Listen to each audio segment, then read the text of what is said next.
Good morning, class. Today we're going to dive into one of the most significant and preventable cybersecurity disasters in corporate history, the 2017 Equifax data breach.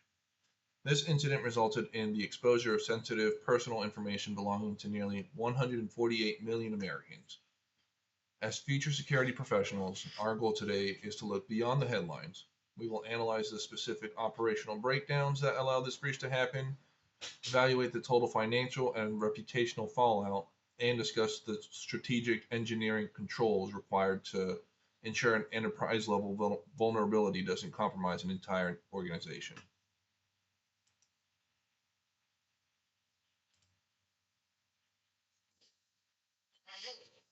To understand the severity of this breach, we have to look at the nature of the target. Equifax manages incredibly sensitive consumer credit histories. Unlike a standard retail breach where credit card numbers can easily be changed, Equifax lost core personal identifiable information, or PII. As noted by security expert Mark Ciampa, PII is highly prized by attackers because it can be used for long-term identity theft and financial fraud, making its protection paramount. The attackers remained undetected inside the network for over 70 days, silently exfiltrating massive databases without triggering alarms. So let's break down the technical root cause. This wasn't a highly sophisticated, unprecedented zero-day exploit. It was a failure of basic security hygiene. The entry point was a known vulnerability in the Apache Struts web framework, categorized as CVE Tag 2017 Tag 5638. Apache actually released a patch for this flaw on March 6, 2017. Equifax was notified on the vulnerability but failed to map its internal assets correctly, leaving their customer dispute portal unpatched. This gap allowed attackers to send malicious HTTP requests, gain a foothold, and execute unauthorized commands on the web server.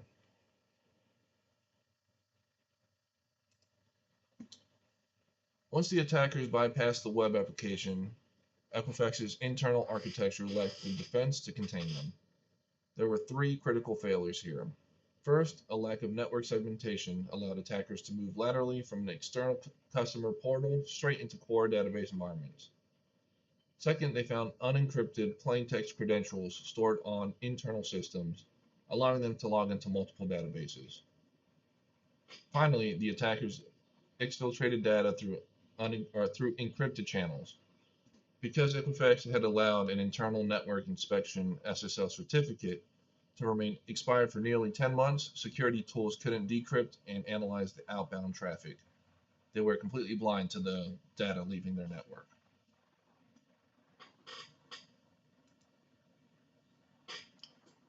The fallout from this breach was staggering both financially and reputationally.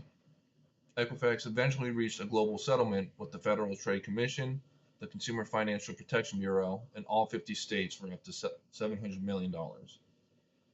Total remediation, legal fees, and technology upgrades pushed beyond the ultimate cost well past $1.4 billion.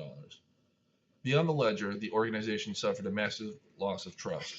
The CEO, CIO, and CISO were all forced to step down amid public fury, and Wall Street rating agencies downgraded Equifax's financial outlook, specifically citing weak cybersecurity practices as a systemic business risk.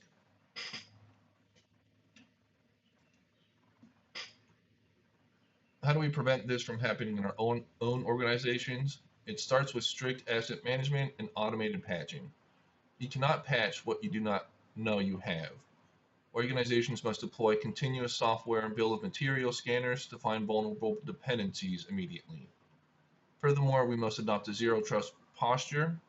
As Ciampa emphasizes, proper network design requires isolating public-facing applications from back-end data storage. Web servers should never have direct, unmonitored access to database repositories, and all sensitive data must be encrypted both at rest and in transit with properly maintained certificates. In conclusion, the Equifax breach serves as a stark reminder that advanced threats often exploit simple, overlooked gaps. It was not a failure of budget, but a failure of operational execution and visibility. As security leaders, you must ensure that your organization prioritizes the fundamentals: aggressive patch management, strict access controls, and comprehensive network visibility. Investing in proactive defense architectures is significantly cheaper than surviving a multi-million-dollar remediation process. Thank you for your time.